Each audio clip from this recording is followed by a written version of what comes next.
In this video, I will let you know how you can use ChatGPT to find print-on-demand niches.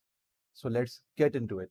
In order to find the print-on-demand niches from ChatGPT, first we should know that what are the popular hobbies of all time. So for that, we will give ChatGPT a prompt that give us the most popular hobbies of all time. And the reply of ChatGPT shows us that these hobbies are the most popular of all time. So the reason behind giving this prompt is the people who are involved in these popular hobbies will also buy the products from your print on demand store. So now we want to know that what are the popular hobbies with respect to print on demand. So we will give ChatGPT the prompt to get the most popular hobbies with respect to print on demand. The reply of ChatGPT shows us that these 8 niches are the most popular with respect to print on demand.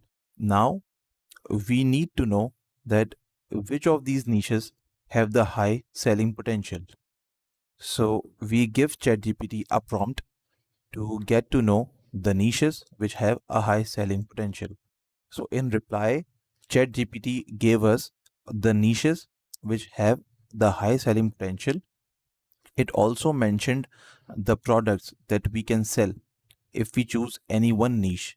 You can choose any one of the niches from these 8 niches and you can create your own print on demand store.